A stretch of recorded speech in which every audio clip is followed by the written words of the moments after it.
Are you ready for the next interesting talk? Culture is a lot more than an engagement or values.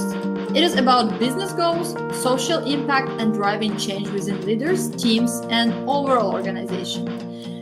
Very happy to introduce you our next speaker, Annette White-Klososky, partner at Future Point of View, making culture visible, utilizing technology advancement to engage the next-gen workforce. Hi, Annette, and welcome. Hello. How are you today? I am doing well. How are you? All good, thank you. I will leave the stage to you. Please enjoy. Okay. All right. Are you able to share slides? Yes, you should be able to share slides. Just click on the screen. Okay, it's not letting me. Okay. Do you think you should be able to deliver that without slides, with your energy, yes. with your experience, with your positivity? I do believe so. Please enjoy, and the stage is all yours. Okay. Sorry about that, guys. Annie, that I work with, is actually in chat with us today. So Annie might be able to print these in PDF or save them in PDF and load them in the chat, so then you can follow along. So I'm Annette Klososky. I have been doing culture and leadership work for years and years. I don't even like to add the math up. And working with generations in organization has been kind of a key focus. So today when I talk, one thing that I really want to focus on is the next generation workforce. I'm not talking just about the young generations, the younger people that are coming in. I want you to broaden what you think of as next gen. It could be somebody that's reskilling themselves. Maybe they came up in marketing before there were digital tools and now they're reskilling. Maybe it's somebody that's working different or redefining their world of expertise. So kind of broaden your perspective of next gen. We have been told for a long time that companies are going to lose their market position as a result of not being digitally competent. And there are people that in organizations that are being decimated in their space because they are not keeping up with the technology. So, and companies aren't even responding to how employees want to work. We have been through this COVID experience that have forced organizations to really look at how they allow people to work. We aren't going to go back. It will not be the same. We're going to go through this great reset, and organizations are going to really have to change their perspective, and which means the leaders are going to have to change the way they lead. So we're going to talk about that today. I really want you to think about culture being more than just engagement and values. When I talk about culture, it is not only how we get things done, are we aligned, are we driving change, and do we have social impact? Social impact is huge in culture today, not even just from the younger generation, but really all over. So organizations must build a digital DNA. And by that, I mean, everybody leaves a digital exhaust. So if you think of an exhaust of a car, it's like you leave your track. So we need digital artisans. We need executives that can be digital, not only digital champions, but can spot trends and technologies, that know how to implement, that not only their organization can prosper, but they can find and retain the right people. If you think that digital transformation is going to hit organizations and not penetrate into the culture and how we work with the people, you're really missing kind of the big, huge sign, because that's where it's going. Also, organizations will develop an on-demand talent pool where expertise is no longer with just the employee base.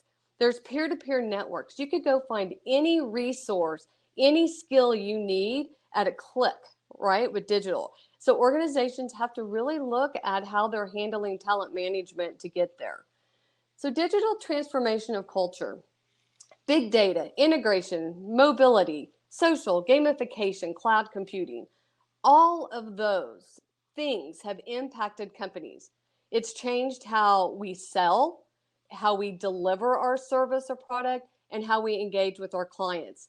Now it's starting to impact how we recruit people, how we retain our people, and how we engage our people. And I really feel like culture and talent management are going to become fully embedded in how work gets done throughout an organization. And what I mean by that is HR is not going to be down the hall where you have to go to the HR department. It's going to be with the people. You're going to recruit, you're going to learn how to develop, you're going to engage in those types of activities within your own teams.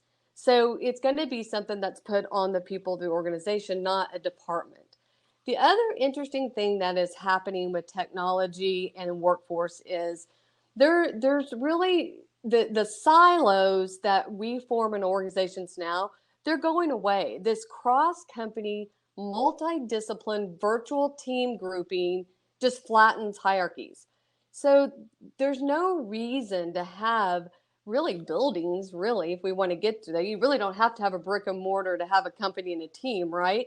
So you don't have to have the silos. There's tools that allow us to flatten that. I can get a feedback or an input on an issue, a problem, or even if I want innovation, I should be able to go from anybody in my organization. I don't care where they sit in the world. I don't care what their title is. They should be able to have input into the way the company's making decisions or what we're doing, because technology really helps us do that. Also, chatbots, social platforms, all of those are integrated intelligently with existing systems that we use. So you're seeing virtual concierges that host and facilitate meetings. They're onboarding new employees. They're kicking off projects. It's not even a person that are doing those aspects. So if you're not comfortable with technology, you're going to really have a hard time leading a team or even getting a company to the next phase, because you have to have a grasp of all those technologies coming. There's also a lot of research that says IT organizations were not really ready for the changes coming in the workforce. Well, guess what? We had COVID hit. We have had all the tools to work from home. We've had the tools to be digital. And it took COVID to really push organizations. And now those leaders in a lot of those companies are not going to be able to go back. So I have some slides on just some of the stats on that we'll make sure you get. So collaboration. Collaboration networks will be to the enterprise what social networks are to consumers. So let me say that again. Collaboration networks are to companies what social networks are to consumers. So we're already living in this world of collaboration. We're not going to have all of these networks and be connected and not think that's not going to impact how we work with the next generation workforce. So there's a thing we teach at FPOB called rivers of information. So there's world views, there's industry views, there's certain aspects, maybe it's your expertise view, and then there's any information. I mean, how much information do we have? We call it rivers of information because it's out there on the web. You can find it anywhere. You have social interactions, you have a work environment, you have experiences, you have reflective thinking. There's all types of ways that you get information. What if your organization had everybody across the board looking at where they're pulling information? How are they keeping up on the new technologies that impact your company, that impact leadership, that impact your expertise? And what if you were sharing that across your organization? How smart would you be? What would you know about your competition? How innovative could you be if you were from the top to the bottom really asking questions about how do we show up in our marketplace? What are we not doing? Where should we be moving? And that is what we call rivers of information. And I can provide some information. Annie, I'm sure, will be pushing that out to you in chat. So make sure you're looking for that. So the resources she's pushing. Okay, 6 key areas to engage the next generation workforce. The first one is team collaboration. And I want you to think outside the tool, because it's anywhere, anytime, yes, but a tool doesn't just work on its own. I mean, if you bought a golf club or a lawnmower or something, you have a tool, but that tool takes some type of leadership interaction in order for that tool to work. Sometimes a tool might work that you plug and you play, but when you talk about engaging the next gen, it takes people. So there has to be not only just the tool you're using or the software, How are you leading? What are you doing within that collaboration? How's that working? How are you distributing work? That is huge in engaging the next gen workforce. How is work distributed?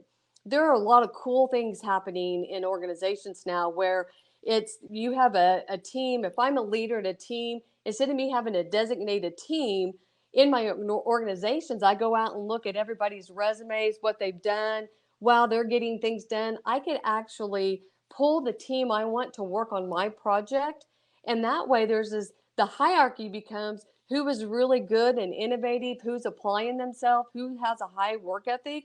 And that's how I'm actually distributing work, is based off of performance and how people are showing up. And they have referrals. They have people giving them a testimony to working with them on a team. Not because they hold a job title and they're filling a seat, but because they're actually performing.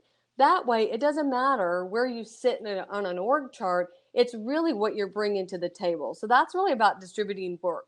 You got to leverage and use your tools to measure performance.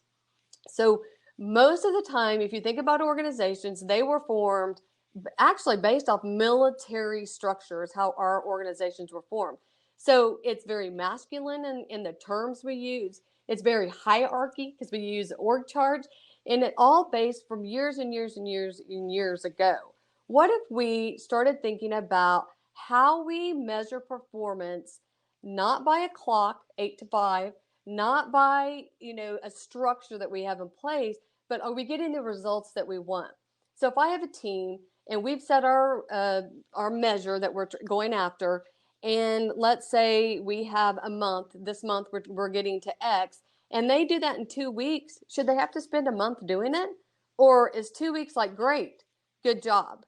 So we have this thing in our head about there's a clock, you clock in, you clock out, you have to work a certain amount. How about if you could be smart and creative, you could have more balance. There's no need to sit in a seat for 8 hours if you can do it in 6, is really the point.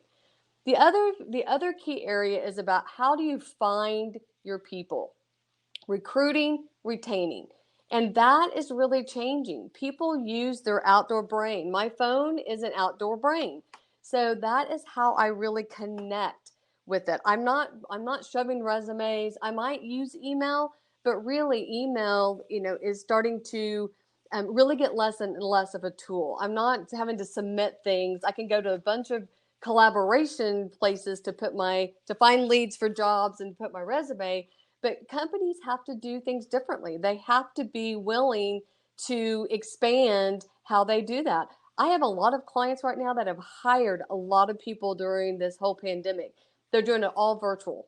And what they've learned is they've had to be really key on the processes they use, and it's making them use tools to be more efficient, and they're learning to onboard. And then a lot of them realize we don't really have our knowledge base of what we do in the cloud. We can't access that very easily. So companies are getting better and better at that. The next one is define the ways you will work. And I like to say, think outside the walls. So how are we going to work? Are we going to work in the same room to collaborate?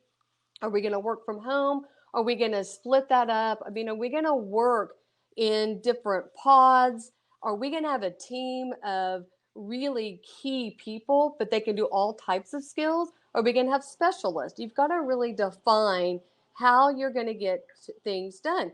And the great thing is you can do it any way you want to. You can change. You can start off one way and you can change it. I love the concept of a tour of duty. I love having people on my team and thinking about what are they really skilled at doing, and letting them expand their wings. Maybe they start in marketing and they're doing some marketing things, but you know what? You probably could create great intellectual property. You might be great at business development. Why don't you take a tour around the company and play a few different roles for time? Because when they come back to that marketing seat, they're going to be much better at the job when they have played a lot of different roles. So look at the way you are working. And then the next thing is really creating networked economies. So network economies are essential. We have, I think in 2019, the number of Internet of Things devices was 27 billion. 27 billion. So every second, 127 new devices are connected to the web. During this year, they're really estimating that that's going to be 31 billion devices, and that 31 devices will be installed. It's worldwide by 2021. So if we are seeing 3 billion people on social networks and people connected, that hyperconnectivity is going to predict and drive, I think they say 70 to 80 trillion dollars in commerce. Well, if you're not having a play online just for your service and product, you're going to miss a lot of that. If you don't have employees that can actually help you, you're really going to miss the boat. So you have to look at the skill set that you need for that next gen workforce. It is somebody that can help you really spot trends and really be in front of things. Now we have a whole list of tools, like specific tools. So what I'll let Annie do, and we'll send you this slide deck, I promise. But like communication, there's FlowDoc, Slack, MS Teams, there's Trello, there's Depulse when it comes to project management, Red Booth. There's other collaboration tools, just plain old Google Docs, spreadsheets you could use. And then there's AI. So there's Fetcher, there's Reterio. There's a lot of tools. But what I want you to realize, there's two levels you have to think about when you get into the actual tools that you're going to use to engage your workforce, is what are your processes? What are your business processes? Have you mapped them out? You need to understand your process and how you're going to attract, because if you're not in the same building, you're going to have a way for information and workflow to happen. So that's the first thing I want you to think about. The other thing is, all the tools are great. It doesn't matter what suite you use. It's about who's leading that initiative, because you have to be able to integrate into your leadership style, work with these tools and work with teams across different tools. So it doesn't just happen. A tool does not serve as a leader. It doesn't serve as helping to manage or motivate or engage, really, quite frankly. So you have to really look at the suite of tools. But again, it's about then getting your strategy of how's our team going to communicate? How are we going to manage projects? What's the collaboration look like? And are there any AIs out there that can take those repetitive tasks off our plates? And then data and integration. We're doing better and better in organizations of getting the data and having analytics and insights. What we're not great at is having that data on our own people. So what if we knew all the experience people across our organization had, regardless of what position they had? What if I knew if they'd been affected by COVID? What if I knew they had been affected by any of the protests or all the racist things that are going on? What if I really had a pulse of my employee, my workforce? Everything is about mobility now, so organizations really have to be able to see that digital trail of people so they know how to engage them at a higher level. The thing we spend a lot of time on is developing citizen data scientists. And I'm going to talk just about that one piece, because before you could be a marketing person and you didn't really have to be a data scientist. In this day and age, that next gen workforce has to have kind of a toolkit of these technology services. So you may be in marketing, you may be in business development, you may be in accounting. You really need to have some data scientist skills so that you can help provide insights, tell stories. It's a key role, because you're going to lose opportunities and profits if you can't. And the other thing is, the engagement is going to be reinvented in organizations. So the boundaries are blurred. I talked about silos. That's going to be blurred. So make sure that you're really looking at how leaders are expected to design and lead through digital times. I could talk a lot on that. We talk a lot about humology, and there's a blend of human and technology. Technology is just your toolbox. What are the people? What is in the people side of it that builds your leaders to that band? So I've got some questions. Do you we have just 1 minute for questions. Okay. Sorry to interrupt you, No, Annette. that's fine. Yeah, let's take one question. Yeah, Okay. that would be great. Do you agree that due to COVID, we as working professionals had become exposed to panic way of working? Absolutely. But great things came out of that panic because it forced organizations to do what they needed to be doing anyway. So I think we're going to see a lot of good. We have not, this pandemic, we've seen a lot. Great Depression. I mean, we've seen a lot of pandemics that have changed. So there's going to be a reset. We will share some resources. I have some webinars that are free for you to attend. We have a leading a home-based team white paper. We have a podcast. Please reach out if you're doing something really cool in this arena about engaging the next generation. I would love to know. So reach out to us. Annie's on. She'll help us connect, and we'll make sure you get a copy of the slides. And I'll make sure we answer these questions too for you guys. It's super helpful. Thank you very much, Annette. Thank you for this interesting talk that you have masterfully delivered without presentation. It was super interesting. People got engaged and asked you questions, and they will follow up with you. And Annie will share more how they can get in touch with you. Thank you very much. Enjoy your day and have a great one. All right. Thank you. All right. Bye. Bye-bye.